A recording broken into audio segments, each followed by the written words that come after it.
The screams of a baby are heartbreaking. But what I heard that day at my sister's baby shower was worse. A horrifying silence, because someone had taped my 6-month-old's mouth shut. I still remember the exact shade of pink those balloons were. Blush maybe, or dusty rose. The kind of color my sister Madison obsessed over for months leading up to her precious baby shower. She'd called me 17 times in 2 weeks about centerpieces alone. Each conversation ending with her reminding me how important this day was to her. How it had to be absolutely perfect. My daughter Lily was 6 months old then. A beautiful baby with my dark hair and her father's green eyes. Derek and I had separated just 3 months after she was born, so I was doing everything alone. Sleep deprived, financially struggling, emotionally drained. But I showed up to Madison's shower because that's what family does, right? You show up, you smile, you pretend everything's fine, even when your world is crumbling around you. The venue was this upscale event space in downtown Charlotte that must have cost a fortune. White linens, gold accents, a dessert table that looked like something out of a magazine. Madison stood in the center of it all, glowing in her ivory maternity dress, one hand resting on her 7-month bump, laughing with her friends. She'd married Garrett 2 years ago, a corporate lawyer who made the kind of money that bought houses with 3-car garages. Everything about her life screamed success. My mom cornered me the moment I arrived. Try to keep Lily quiet today, okay? Madison's been so stressed planning this. She didn't ask how I was doing. Didn't acknowledge the dark circles under my eyes or the spit-up stain I tried to scrub out of my dress that morning. Just a warning to make sure my baby didn't inconvenience the golden child. Lily had been fussy all morning. Teething probably. She barely napped, and I could feel the tension building in her little body as we walked into that room full of strangers. I found a quiet corner near the back, bouncing her gently, trying to soothe her before the inevitable meltdown. The shower started exactly on time, because Madison's events always did. Games, gifts, the whole performance. I participated when required, clapping at the appropriate moments, laughing at jokes that weren't funny. Lily calmed down after I nursed her, and for about 45 minutes, everything seemed manageable. Then I needed to use the bathroom, a basic human necessity. I looked around for someone to hold Lily, but the only people I knew were my parents, and they were both focused on Madison's gift-opening spectacle. My Aunt Carol was there, buried in conversation with some woman I'd never met. The event space had a small lounge area just outside the main room, and I could see it from where I'd been sitting. I carefully laid Lily in her carrier in that lounge area, visible through the glass doors, made sure she was secure, and practically ran to the bathroom. 3 minutes. Maybe 4. I washed my hands quickly, checked my reflection just long enough to see how exhausted I looked, and headed back. The sound hit me before I reached the doorway. Not crying. Silence. Wrong. Awful silence where Lily's voice should have been. My heart kicked into overdrive as I pushed through the door, scanning the corner where I'd left her. Madison's friend Tiffany was standing near the carrier, her phone out, clearly texting. But Lily wasn't crying. She was making these muffled, panicking sounds, her face red and contorted. I rushed over, and that's when I saw it.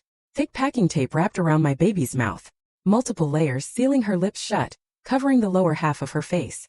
Her eyes were wide with terror, tears streaming down her cheeks. Her little hands were flailing weakly. Time stopped. My hand shook as I reached for her, carefully peeling the tape away from her delicate skin. She gasped when I got it off, then started screaming. A raw, traumatized sound that cut through every other noise in that room.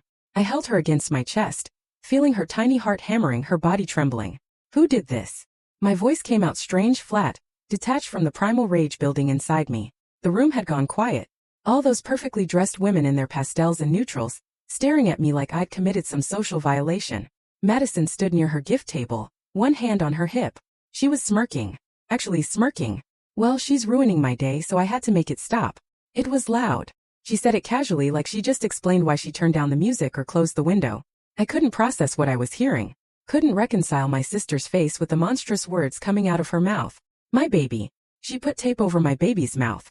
Mom materialized beside Madison, her expression annoyed rather than horrified. Can you not see how quiet it is? Except it wasn't quiet. Madison's friends' kids were running around, shrieking and laughing, knocking into chairs. One of them was banging on the dessert table. The noise level in that room could have drowned out a freight train. But apparently, only Lily's distress mattered. Only my daughter's needs were an inconvenience. I looked down at Lily. Her crying had changed, becoming weaker, more labored. Her lips looked pale. I pulled back to check on her, my nurse training kicking in even through the shock. She wasn't moving right. Her breathing seemed shallow. The tape had been on long enough to terrify her into exhausting herself. Maybe longer. Maybe it had been tight enough to restrict her airway partially. Maybe she'd been struggling so hard she depleted her oxygen. 6-month-old babies can't handle that kind of stress. Their little systems aren't built for sustained panic. She went limp in my arms. Everything inside me broke. The vase was crystal, heavy and expensive looking, filled with pink roses. I grabbed it without thinking, water sloshing over my hand. Madison's smirk was still on her face when I threw it.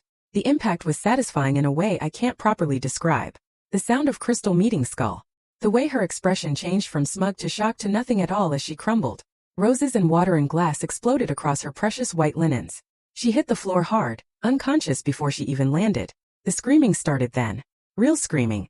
Not the background noise everyone had been ignoring when it came for my baby. Mom dropped to her knees beside Madison, shrieking her name. Dad was suddenly there too. Phone out, promptly calling 911. Madison's eyes fluttered open after a few seconds, confused and moaning in pain. Blood trickling from where the crystal had split her skin. Get out this instant. Mom's voice was shrill with panic. Can't you see she's carrying a child? You just can't handle her having the spotlight. Dad's eyes met mine, and there was nothing in them but disgust. Some people just ruin everything. I stood there holding my limp daughter, surrounded by horrified guests, looking at my family, crouched over my unconscious sister. No one asked about Lily. No one checked if she was breathing. No one acknowledged what had been done to her, what had caused my reaction. The words came out, a promise, a threat. I'm coming back for all of you. I left before the ambulance arrived. Drove straight to the emergency room with Lily, who started breathing more normally once we were away from that place. The doctors kept her overnight for observation. Respiratory distress from airway restriction and severe traumatic stress response. They photographed the tape residue on her face, the red marks around her mouth. A social worker came. Police reports were filed. Madison had a concussion and a fractured cheekbone. Her baby was fine. She pressed charges for assault. Mom and Dad backed her story, said I'd attacked her unprovoked, that Lily had barely been fussing, that I'd overreacted to Madison, gently quieting her. My lawyer was a woman named Patricia Chan, who listened to everything with a kind of cold fury that made me feel less alone. They assaulted an infant, she said flatly. Doesn't matter that it's your sister. We're countersuing. The criminal case against me took 8 months. During that time, my family launched a full-blown campaign to destroy me. Dad used his connections at the bank where I'd been applying for a small business loan to make sure I was denied. Mom called my landlord with concerns about my fitness as a mother, tried to have Lily removed from my care. Madison went on social media, playing the victim, posting photos of her bruised face alongside pictures of her newborn son, Blake, with captions about violent family members and protecting her baby. What they didn't count on was the evidence. The medical records, the police photos, the testimony from Tiffany, Madison's own friend, who felt guilty enough to admit she'd seen Madison wrap the tape around Lily's mouth while I was gone. Security footage from the venue that showed Madison approaching Lily's carrier, blocking the view with her body, then walking away while my daughter thrashed. The prosecution dropped charges against me. My countersuit moved forward. Child endangerment, assault of a minor, civil damages for medical costs, and emotional distress. But that wasn't enough. Not for what they'd done. Not for the fact that Madison still posted selfies with Blake, acting like she was Mother of the Year. Not for Mom's Facebook updates about staying strong through false accusations. Not for Dad's complete silence, as if I'd never existed. I started planning. The first few weeks after the charges were dropped felt surreal. I'd wake up expecting police at my door, lawyers calling with bad news, my family finding some new way to twist the narrative. Instead, there was silence. Madison stopped posting about me. Mom's concerned phone calls to CPS dried up. Dad quit sending those passive-aggressive emails about reconciliation that were really just demands for me to apologize. They thought it was over. They thought they'd weathered the storm with minimal damage. Madison's conviction was a misdemeanor, community service, and probation. Nothing that would follow her forever. In their minds, I was the one who'd look worse. The mother who violently attacked a pregnant woman. Never mind what provoked it. Never mind that a jury had seen through their lies. I couldn't let them win that narrative. Couldn't let Madison keep posting her perfect mommy content, while what she'd done to Lily got buried under legal jargon and sealed court documents. The public saw her bruised face. They needed to see Lily's. But I had to be smart about it. Emotional reactions had already cost me too much. This needed to be surgical. I started documenting everything. Created a timeline of events with timestamps, witnesses, evidence. Every text message Madison had sent me in the months before the shower complaining about how stressed she was, how everything had to be perfect, how she couldn't handle any disruptions. Every conversation with my parents where they'd minimized her behavior, blamed me for being too sensitive, suggested I was jealous of her success. I pulled my phone records, proved I'd only been gone from that room for 3 minutes and 42 seconds, got the venue to turn over their lobby security footage through my lawyer. Cameras that showed Madison leaving the main event room, going to the supply area where extra decorations were stored, returning with tape in hand, then blocking Lily's carrier. Requested Lily's complete medical file from the hospital, including the photos that made even hardened our nurses wince. Patricia watched me build this case with something between concern and approval. "What exactly are you planning to do with all this?" she asked during one of our meetings. "I'm going to make sure everyone knows the truth," I said. "Not the version my family tells at dinner parties. The actual truth." She leaned back in her chair, studying me.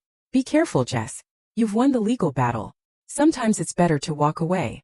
"They didn't walk away when they tried to take Lily from me," I replied. "They didn't walk away when they called me an unfit mother to anyone who'd listen. I'm not starting this fight. I'm finishing it." Patricia had a private investigator on retainer, a guy named Marcus who'd done 20 years with the NYPD before moving to Charlotte. I hired him with money I didn't have, putting it on a credit card I couldn't afford. "Find everything," I told him. "I want to know every secret, every lie, every skeleton." Marcus called me on a Tuesday afternoon 3 months after I'd hired him. "You're going to want to sit down for this," he said. We met at a coffee shop in a neighborhood where I wouldn't run into anyone I knew. He slid a manila folder across the table, thick with documents and photographs. "I've been doing this work for 25 years, he said quietly. "I've seen a lot of ugly family situations. This is top 10. I opened the folder. The first section was about Madison and Garrett. Financial records that told the story of catastrophic mismanagement and desperation. The second was about my father. Employment records, internal bank documents, witness statements. The third section was about my mother, and it was the smallest but somehow the most devastating. "How did you get all this?" I asked, flipping through bank statements and hotel receipts. "I have sources," Marcus said. "Some people I worked with in New York, others here locally. A few friendly court clerks, some folks in finance who owe me favors. Nothing illegal. I made sure of that. You want this to hold up under scrutiny." I spent the next hour going through everything while Marcus drank coffee and answered my questions. The scope of what he had uncovered was staggering. These weren't just minor indiscretions or embarrassing mistakes. This was systematic deception across years. Layers of lies that held up an entire family mythology. "What are you going to do with it?" Marcus asked as I closed the folder. "I haven't decided yet," I lied. I knew exactly what I was going to do. I just wasn't ready to say it out loud. That night, after I put Lily to bed, I spread everything across my kitchen table, organized it by person, by severity, by how much damage it could cause. I wasn't thinking about morality anymore. I was thinking about impact, about precision, about making sure each revelation hit exactly where it would hurt most. The civil trial was still months away. I'd use that time to prepare everything else, build the website framework, organize the evidence, plan the exact moment of release. The trial verdict would be the trigger. Win or lose, the truth was coming out. But I needed the legal victory first.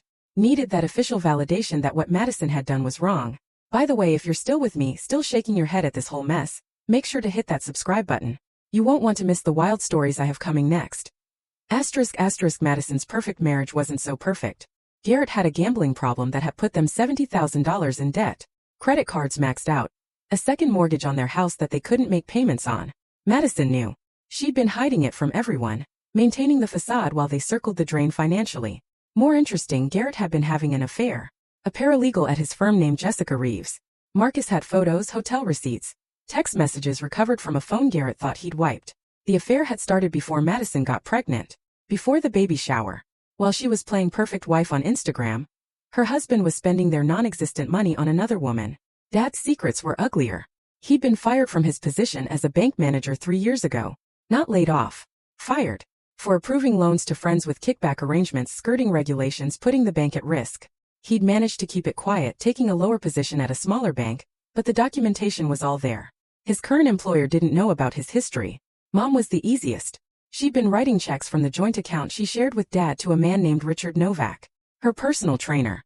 $2,000 a month for sessions that happened in a motel off Interstate 77. Marcus had surveillance footage.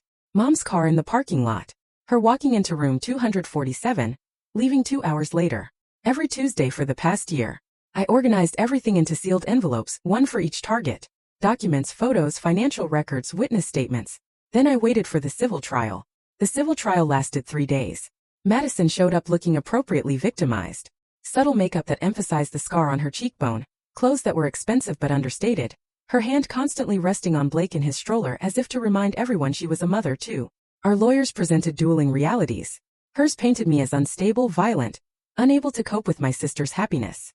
Mine presented a woman who had been systematically abused by her family and finally snapped when they hurt her child. The evidence was overwhelming on my side, but I could see some jury members struggling with the optics. How could someone who threw a vase at a pregnant woman claim to be the victim? Then Patricia called Tiffany to the stand. Madison's friend had been sitting in the courtroom every day, but I hadn't realized she was testifying for us until that moment.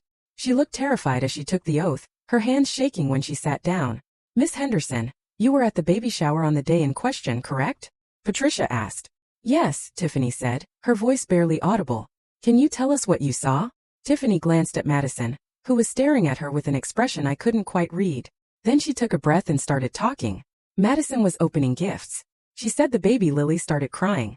Jessica had gone to the bathroom. Madison got this look on her face like she was really annoyed. She walked over to where the baby was and pulled out this tape from her gift wrapping supplies. The thick brown packing tape. What happened next? She wrapped it around the baby's mouth, 3 or 4 times around her head. The baby was thrashing and crying. You could hear it even through the tape. And Madison she smoothed down the ends like she was wrapping a present and walked away. The courtroom was silent. I could hear someone in the gallery gasp. Did anyone stop her? Patricia asked. No, Tiffany said, and tears started running down her face. We didn't know what to do. It happened so fast. And then Madison came back to opening gifts like nothing was wrong, and everyone just pretended they hadn't seen it because... She stopped, choking on the words. Because why, Miss Henderson? Because Madison is the kind of person you don't say no to, Tiffany whispered. Because we were all scared of getting on her bad side. Because it was easier to pretend we didn't see it than to deal with the consequences of calling her out. Madison's lawyer tried to discredit her on cross-examination, suggested she was lying to help me, asked why she hadn't come forward sooner, but the damage was done. A room full of women had watched my sister tape a baby's mouth shut and done nothing. Had prioritized social harmony over an infant's safety. The jury came back after 4 hours. $50,000 in damages plus medical costs. Madison lost. The judgment was enforceable, which meant wage garnishments if necessary, though getting blood from a stone would take years.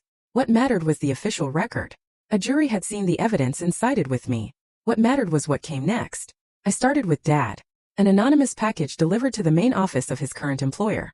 Copies of his termination letter from his previous job. Documentation of his loan fraud.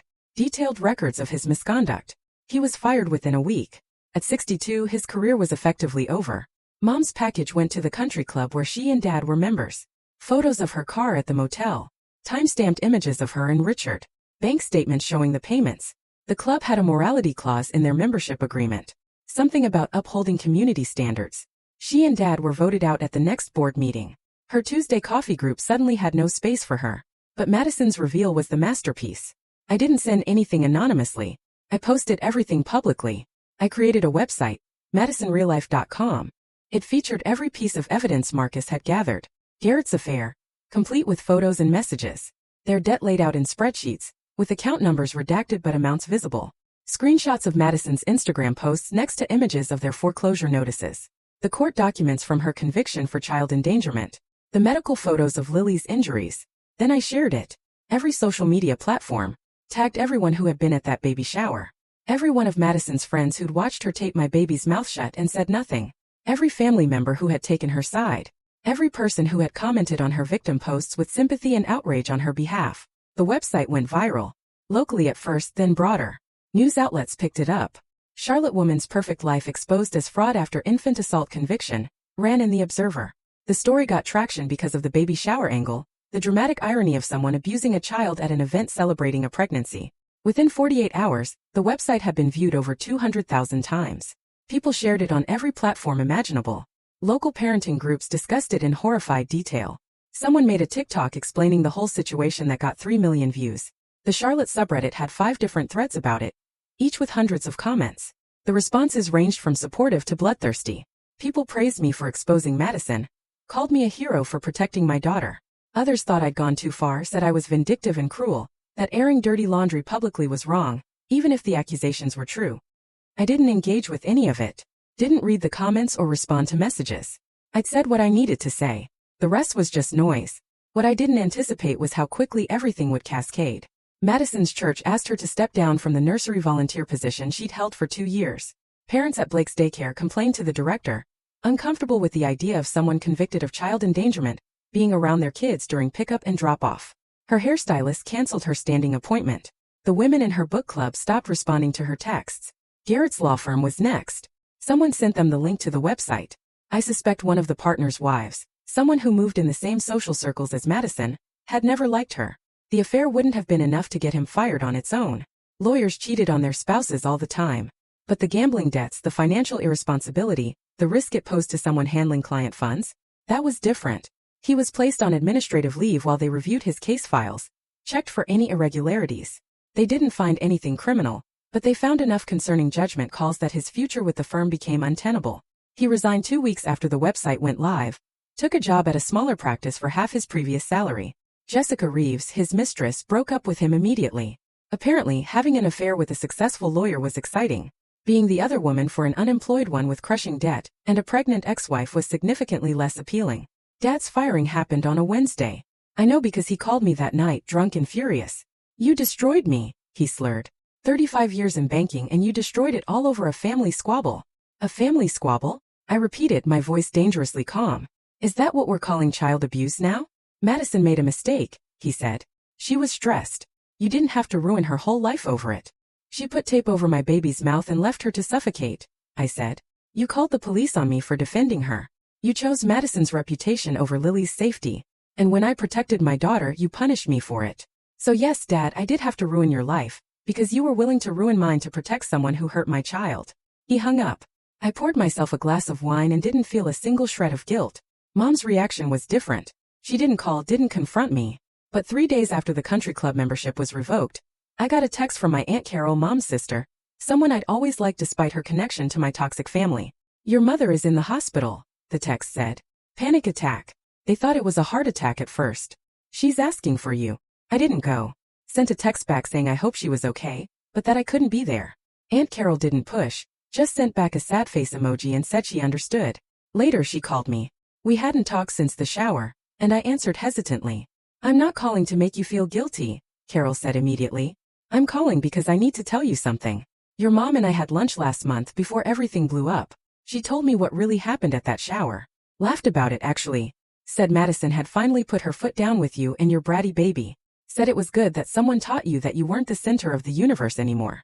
My hand tightened around the phone. She said that. She did. And I didn't call you then because I thought it was just talk, family drama I didn't want to get involved in. But after I saw the website, after I read what actually happened. She paused. I needed you to know that your mother knew exactly what Madison did. She thought it was funny. I thanked her and hung up, then sat in my bathroom with the door locked so Lily wouldn't hear me cry. Not sad tears, angry ones, vindicated ones. Carol had just confirmed what I'd suspected, but hadn't wanted to believe, that my family didn't just excuse what Madison had done. They approved of it. Madison's world disintegrated. Garrett left her 2 days after the website went live. Filed for divorce, moved in with Jessica, stopped paying child support. Madison had to move in with our parents, who were living in a cramped apartment after losing their house. They couldn't keep up the mortgage without Dad's income. The bank foreclosed. Mom and Dad tried to take the website down, threatened to sue me for defamation. Patricia sent them a letter explaining that truth is an absolute defense, and that they were welcome to try. They didn't. The website stayed live for 18 months. Long enough for every piece of information to be copied, archived, and spread across the internet where it would live forever. Then I took it down. Not out of mercy, but because the damage was permanent and irreversible. The work was done. I watched it all unfold from my new apartment across town. Lily was thriving. A year old now, walking, starting to talk. She called me Mama, and laughed when I tickled her feet. She had no memory of what happened at that baby shower, though I'd spend the rest of my life making sure nothing like it ever happened again. Derek had come back around once the news broke. Saw me on TV, read the articles, realized what had happened. He apologized, asked if we could try again. I told him no. Some doors close permanently. I got a job at a pediatric clinic. The nurse manager had followed the case, said she admired what I'd done. The irony wasn't lost on me that I was trusted to care for other people's children after my family had claimed I was unfit to raise my own. 6 months after the website launched, I saw Madison at a grocery store. She was pushing Blake in a cart, looking tired, no makeup, hair in a messy ponytail, wearing clothes that had seen better days. She saw me and froze. I walked past without stopping. Didn't say a word, just kept moving, Lily babbling happily in my arms. That night I took the website down. The damage was permanent anyway. Everything had been archived, shared, saved. Madison's name would forever be linked to what she'd done. A simple Google search would reveal everything. Mom called me a week later. First time we'd spoken in over a year. Are you happy now? Her voice was bitter, exhausted. You destroyed this family. I didn't destroy anything, I said. I just stopped pretending it wasn't already broken. She hung up. I didn't call back. Dad tried a different approach. Showed up at my apartment one evening looking older than I remembered. "We can fix this," he said. "Family is supposed to forgive. Family is supposed to protect each other," I replied. "You chose Madison's reputation over Lily's safety. You called the police on me for defending my child while you covered up for someone who assaulted her. That's not family. That's a hierarchy, and we were at the bottom." He argued for a while, tried to make me understand their perspective. How they'd been caught off guard. How Madison had been under so much stress with the pregnancy. As if stress justified taping a baby's mouth shut. As if their shock at my reaction was more important than their horror at what caused it. I closed the door while he was still talking. The last time I heard from any of them was 2 years after the baby shower. A text from an unknown number. "Blake asks about his aunt sometimes. Wants to know why we don't see you." Madison trying to use her son to guilt me back into the fold. I blocked the number. Lily is 4 now. She'll start pre-K in September. She knows she has a grandmother, grandfather, and aunt she doesn't see. When she asks why, I tell her a version of the truth appropriate for her age. Sometimes grown-ups hurt each other, and they have to stay apart to be safe. She accepts this the way children accept most explanations from parents, with trust that I'm telling her what she needs to know. I don't tell her about the vase. About watching my sister's eyes roll back as she collapsed. About the sick satisfaction I felt in that moment. The righteousness of my rage. She doesn't need to know that version of me exists. But it does exist, will always exist. The mother who would burn the world down to protect her child. Who did burn the world down, or at least one small corner of it. People ask sometimes if I regret it, if I wish I'd handled things differently. The answer is complicated. I regret throwing the vase. Not because Madison didn't deserve it, but because it gave them ammunition, let them play victim, complicated everything legally. If I could go back, I'd have called 911 immediately, documented everything, pressed charges without the assault on my record. But I don't regret the exposure. Don't regret destroying their carefully constructed lies. They earned every consequence that followed. Madison works retail now. Garrett pays minimal child support when he remembers. Blake is in daycare most of the time. Her Instagram is private. Her posts infrequent and generic. The last public one was from 8 months ago. A photo of Blake at a park with a caption. "Blessed." 3 likes. Mom and Dad are still together barely. They rent a 2-bedroom apartment in a complex on the edge of town. Dad does some consulting work, never enough. Mom doesn't post on Facebook anymore. I heard through mutual acquaintances that she tells people I'm dead. Easier than explaining what really happened. Sometimes I drive past the event space where the baby shower was held. It's booked every weekend, filled with celebrations and milestones. People marking the happy moments in their lives. I wonder if any of them know what happened there. If the owners ever think about the woman who assaulted her sister in the middle of a gift opening ceremony, or if it's just another forgotten drama in an endless string of events. My life is quiet now. Simple. I work, take care of Lily, spend weekends at parks and libraries. I'm dating someone, a teacher named Michael, who makes Lily laugh and doesn't push me to talk about my family. He knows the basics from news articles and accepts that some wounds don't heal in ways that allow for reconciliation. On Lily's birthday this year, I took her to the zoo. We spent 3 hours looking at animals, eating overpriced ice cream, riding the carousel. She was radiant, fearless, full of joy. Everything a 4-year-old should be. My phone buzzed while we were watching the elephants. A text from another unknown number. Just 4 words. "We miss you, Jess." Madison's new number probably. Or Mom's. Didn't matter. I deleted it without responding and took another photo of Lily pointing at the elephants. Her face lit up with wonder. They don't get to miss me. They don't get to rewrite history to pretend they didn't make their choices. I said I was coming back for all of them. And I did. Just not in the way they expected. Not with continued violence or escalating confrontations. I came back with truth. With evidence. With a kind of methodical destruction that can't be undone by apologies or family therapy or time. Some people think revenge is hot-blooded, immediate, violent. It can be. But the most effective revenge is cold, calculated, patient. It's building a case brick by brick until the structure is undeniable. It's waiting for exactly the right moment to light the match. I lit that match when I launched the website. Watched their world burn from a safe distance while I built a new life from the ashes of the old one. Would I do it again? Every single time. Without hesitation. Because at the end of the day, when I look at Lily sleeping peacefully in her bed, healthy and safe and loved, I know I made the right choice. I protected my child. I held people accountable for harming her. And if that makes me the villain in their story, I'll wear that title with pride. The only story that matters is the one I'm writing now. The one where Lily grows up knowing her mother will always put her first, will always fight for her, will never let anyone hurt her without consequences. That's the legacy I'm leaving. Not the drama or the destruction, but the unwavering truth that my daughter deserved better than what my family offered. She got better. She got me, and I got my revenge. So I've laid it all out for you. The good, the bad, the absolutely brutal. Now I want to hear from you. If you were in my shoes, faced with such a profound betrayal and threat to your child, what would you have done? Was my revenge justified, or did I go too far? Share your thoughts in the comments below. I really want to know.